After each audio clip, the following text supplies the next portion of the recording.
मेरे प्रकाशन का नाम केबीएस प्रकाशन दिल्ली है और हमारा प्रकाशन साहित्य जगत में करीब 11 वर्षों से काम कर रहा है और कई राइटर्स हैं जिनकी किताबें हमारे यहाँ आई हैं। उसमें उपन्यास, कहानियाँ, लघु कथाएँ, कविताएँ और बहुत चीज़ें हैं जो पाठकों को बहुत अच्छी लगती हैं और जिससे लोगों का किताबों से जुड़ाव बना रहता है और लोग जुड़े हुए हैं हमसे। आपके प्रकाशन में किन-किन राज्यों से लेखक आते हैं और किन-किन भाषाओं में आप पुस्तकें उनकी छापते हैं?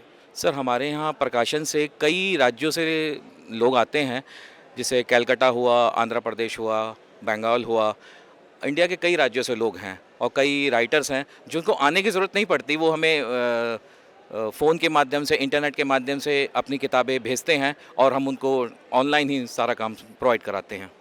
क्या आप मानते हैं कि पिछले वर्षों की अपेक्षा इस बार पुस्तक प्रेमी, लेखक और दर्शक कम आए हैं?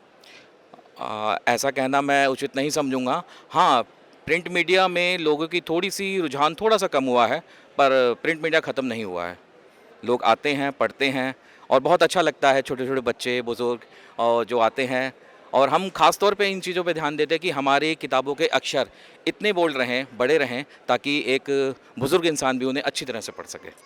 सूत्र बताते हैं कि बच्चों में डिजिटल की ओर ज़्यादा आकर्षण हो रहा है, प्रिंट की ओर कम हो रहा है। और जब पढ़ते थे, आप और हम पढ़ते थे या हमारे अभिभावक पढ़ाते थे, तो हमें संस्कार मिलते थे, हमें अदब मिलता था उनसे सीखने का, कायदे कानून के बारे में पता लगता था। आज की युवा पीढ़ी इससे विहीन हो रही है, ऐसा मानते हैं? हाँ सर, मैं मानता हूँ, क्योंकि पर ये अभिभावकों को चाहिए कि बच्चों को प्रिंट मीडिया की ओर थोड़ा-सा उनका रुझान किया जाना चाहिए, ताकि बच्चों का रुझान उस तरफ रहे। ज़्यादातर लोग बच्चे मोबाइल में और टीवी में ही बिज़ी रहते हैं। वो एक्टिविटीज़ ख़त्म हो गई हैं, जैसे फुटबॉल, मैच बॉल हम लोग गलियों में खेलते थे। वो चीज़ें अभिभावकों को चाहिए, माता-पिताओं को चाहिए कि वो लोग इन चीज़ों को, बच्चों को कोऑपरेट करें इस चीज़ें के लिए। हमारा देश और हमारे युवा संस्कार में डुबकी लगाएं, संस्कारवान बने, इसके लिए आप पुस्तकों के माध्यम से क्या नया कर रहे हैं?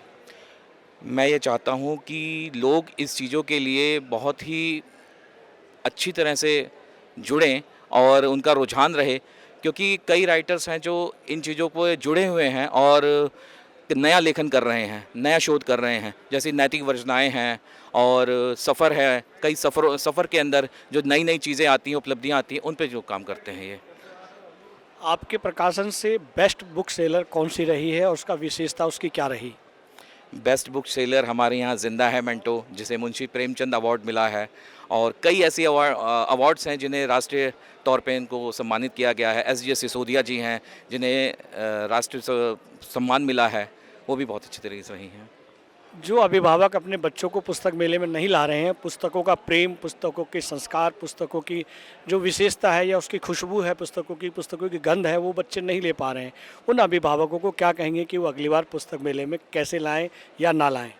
मैं अभिभावकों को ये चाहूँगा कि वो अभिभावक अपने बच्चों का प्रिंट मीडिया की ओर रुझान करें, ताकि बच्चे इस चीज़ों से जुड़ सकें और बहुत अच्छा रहेगा, क्योंकि डिजिटल मीडिया ठीक है, अच्छा है, पर प्रिंट मीडिया सबसे बेटर है। मीडिया कभी ख़त्म नहीं होगा, इसलिए बच्चों का रुझान, अभिभावकों से निवेदन है कि वो बच्चों का रुझान प्रिंट मीडिया की ओर रखें। बहुत अच्छा लगा आपसे बातचीत करके। उम्मीद है कि अगले वर्ष हम फिर मिलेंगे पुस्तक मेले में। बहुत-बहुत शुक्रिया, बहुत-बहुत शुक्रिया। अगर आप ये वीडियो YouTube पर देख रहे हैं तो हमारे चैनल को सब्सक्राइब करें और बेल आइकन को दबाना ना भूलें। अगर आप Facebook पर ये वीडियो देख रहे हैं तो हमारे पेज को लाइक करें।